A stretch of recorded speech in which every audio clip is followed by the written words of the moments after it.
Hello again, we've got the press preview for you in a moment, but first, our top stories tonight. Police investigate a terror attack in South London. The suspect was shot dead, 3 people were injured. The suspect has been named tonight as 20-year-old Sudesh Aman.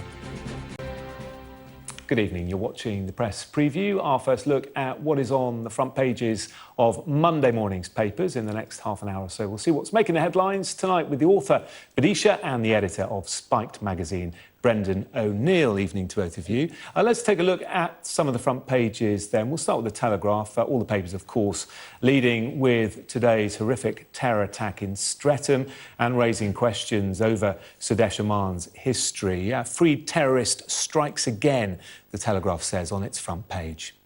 Shot terrorist just out of jail, the headline in the Metro. The Daily Express also leads on today's attack.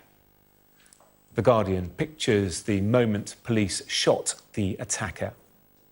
Onto the Financial Times, it leads on possible plans from Nissan to pull out of mainland Europe if tariffs are raised after Brexit. And we're joined tonight by Vidisha and Brendan O'Neill. Let's start then with the horrific events of this afternoon. Just awful. And the news this evening, Vidisha, that the man who appears responsible was in jail only a few days ago, released from prison, and was being followed by police.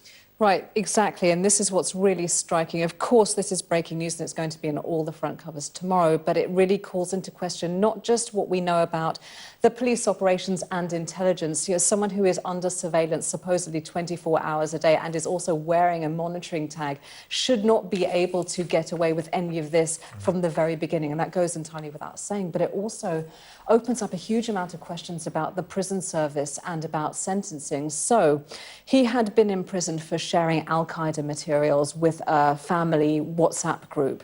And because that crime was not deemed quite serious enough, even the comments that we know now that he made in prison wouldn't have hit anyone's target high enough to make him a kind of a safety risk, even though comments and concerns had been raised about these concerns that he was making.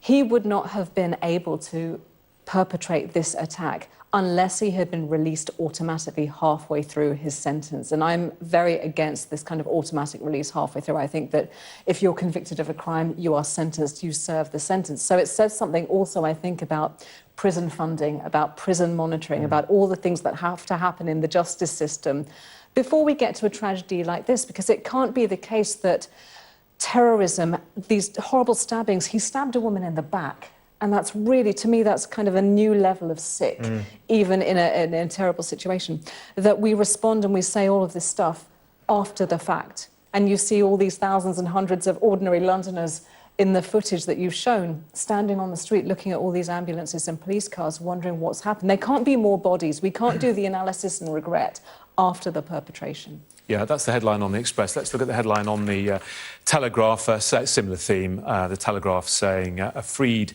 terrorist strikes again. We'll have a look at that. You'll see that in a second. There it is. Brendan, I mean, a couple of things to say. Firstly, thank God no one has died, and the 3 people who were injured, not in a life-threatening state tonight. You could also argue that the police were following, and thankfully they managed to stop this being far, far worse. But Boris Johnson being quick to say this evening that he's going to make a big statement tomorrow and talk again about changes to the law when it comes to convicted terrorists. Yes, and I think lots of questions will be asked, as they were about Usman Khan in the London Bridge attack at the end of last year, who he also had been let out halfway through his sentence.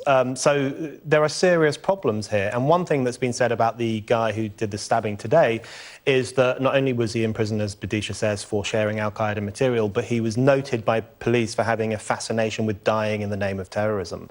So it was known, which is presumably why they were still watching him very closely and following him, it was known that he had this perverse fascination, that he wanted to die and presumably wanted to kill.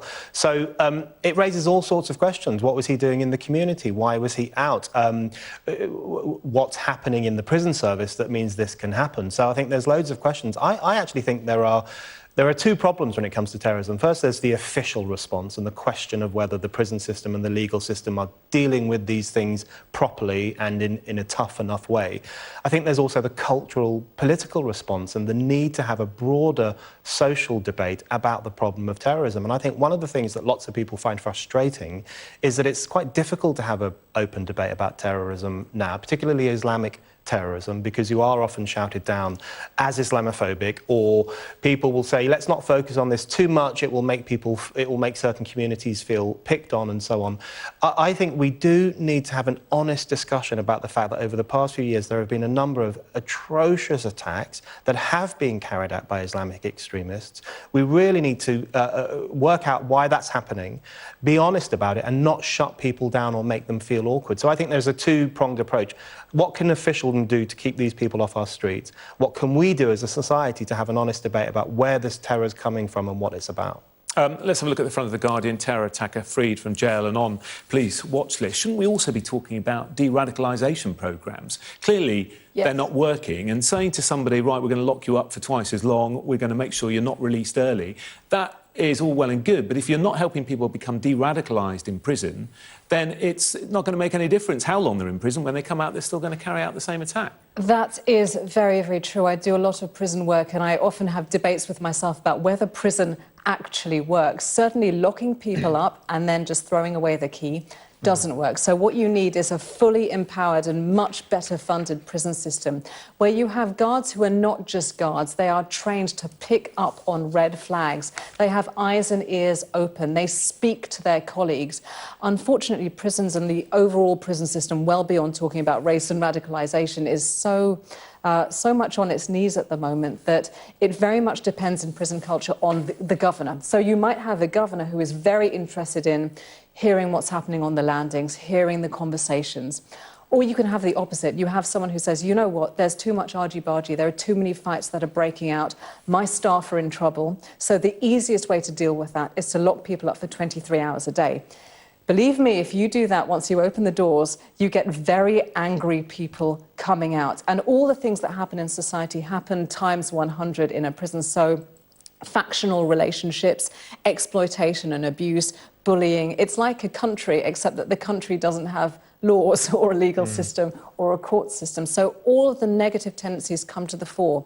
And the most dominant voices are sort of like the kings of the prison, if you see what I mean. They are the most influential. They have all the power. They control the currency and the economy of the prison. So what you need for that is a lot more money going to the system, but also much better training. It's not just about putting people behind lockable doors.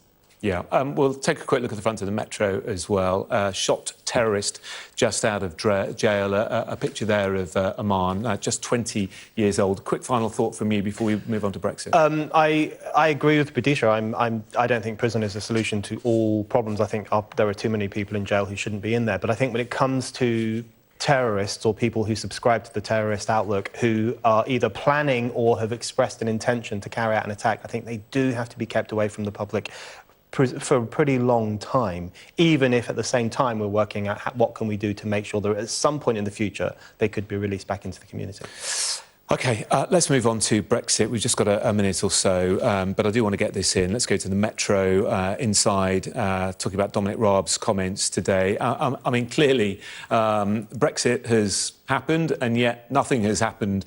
In essence, we've got a whole year of wrangling. It starts shortly, and it seems today both sides squaring up to each other, flexing their muscles. Boris Johnson saying no alignment, no compromise. You've made me now think about Dominic Raab's muscles, which I don't usually do. A minute on Brexit is nowhere near enough. We're going to need about sort of 44 months on it. But what he is going to say is, just as Sajid Javid said, just as Boris Johnson has said, there will not be alignment with EU laws and regulations. What the UK is seeking is a sort of maybe a Canada-style deal or an Australia-style deal. So if we're expecting this to be easy, it's not going to be. This is just day one of an extremely long process. There are literally hundreds of pieces of legislation to be worked out. So we've had the bluster and the ideology and the movement and the moment, but now the boring, dry legal stuff has to happen, and I think it's going to be clear that it's not going to be an easy process. Yeah, you were with the crowds, Brendan, in Parliament Square on Friday, cheering away, but it's not going to be easy, is it? No, it's not going to be easy, precisely because we entangled ourselves too much, in my view, in this kind of oligarchy in Brussels.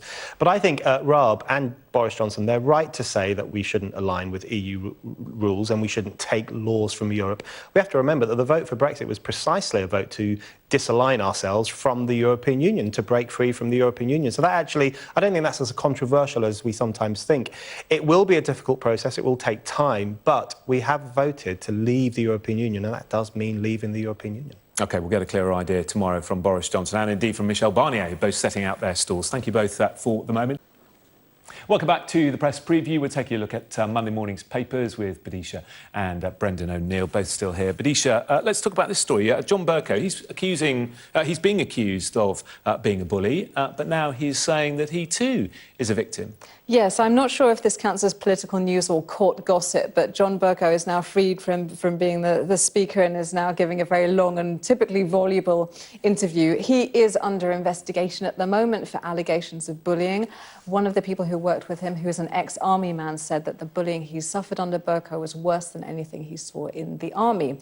Bercow himself, not really in response to that directly, has said that he encountered bullying. He said never from the Labour Party, always from the Conservative Party, and that it had an anti-Semitic flavour to it. He gives an example of one Tory MP sort of standing over him and saying, if it were down to me, Berkoff, sort of deliberately getting his name wrong, people like you wouldn't be in this place. And he said, what do you mean, lower class or Jewish? And the guy responded, both. Gosh. So, yeah, I know, and it's really horrible. And let me just say, I do believe that, because I don't think one forgets it. His point was actually not about overt prejudice. It was about subtle signs of bullying. And I do think it's interesting to think about how bullying isn't always being called and named to your face. It can be about being undermined. What bothers me when I read these anecdotes and testimonies is that anyone in this day and age who is reasonable and politicised and 11 years old right now watching us talk about this is going to be put off politics, because it suddenly looks like it's a dirty game and it looks like a place where people undermine you and bully you. And as soon as you have that, whether you're left, right or centre, you lose the really valuable voices. If I were a kid right now reading all of this stuff and watching all these scandals come out, I would choose a different occupation, and that's what we need. What we need is to reinvest politics with people who are acting in good faith. And there are some MPs like that, aren't there? I mean, there's yes, some of course, brilliant there are MPs. lots. But while we're hearing about the toxic underbelly, but it has been so toxic, hasn't it, politics, that you never hear kids saying, "Well, when I grow up, I want to be a politician." It has been toxic, and it's been toxic from all sides. And it's interesting that Bercow says that he got this subtle anti-Semitism, as he calls it, from the Tories. We know that there is anti-Semitism in the Labour Party. So it's on all sides. And I think Badisha's right to say that often racism is expressed in a very kind of underhand way. I think that's particularly the case for anti-Semitism, which comes with lots of nods and winks about those people. So I believe him too. The other thing to be said, and this is not to say that the attacks on Bercow are in any way justifiable, but I think he bears some responsibility for the toxic nature of debate in Parliament, particularly the actions that he took during the Brexit process, when I think a lot of that, and he used or misused parliamentary procedure for a certain political end, and that, I think, really intensified a lot of the divisions in Parliament and gave rise to an extraordinary amount of antagonism across the chamber. So politicians on all sides have a lot to answer for, I think, in terms of the culture they've created. Yeah, we're interviewing John Bercow on Tuesday. Dermot has got an interview with him, so we'll put all of this to him, I'm sure, on Tuesday evening. Let's talk about coronavirus quickly, also in the Metro. More virus evacuees fly in, 11 more today, as the hunt is on for the missing 480 who came back from Wuhan over the last few weeks and have sort of disappeared, hopefully not feeling any of the effects or symptoms. No, this is the great corrective that we were talking about just before we came on. We want to say you're at more risk if you don't vaccinate your kids and of X number of other things than you are to actually get coronavirus. So as the official line says, the panic is great, but the risk is low. I actually think these quarantine and screening tests are a good idea. It seems to be unrolling very, very well, precisely because of the SARS virus and swine flu and previous experiences. Actually, the countries and territories which have experienced these are being very, very efficient about just not identifying or targeting, but just finding out who might be at risk and screening them. And so after the initial sort of sensationalism of this virus and people kind of retweeting memes of a film called Contagion, which is, don't do that, it's very callous. everyone is now finally calming down. Yeah, and I it's think good to know that's that we're so well prepared, isn't it? Yes. We are very well prepared, and I think we should praise China. I think China has handled this incredibly well. Of course, there have been a large number of deaths in China, and it has spread to every region of China, which is kind of inevitable in such a vast country that is so well connected. But they've built new hospitals from scratch. They have put all their efforts into screening people, into investing in cures or vaccinations and so on. So I do think we should say a good word for China.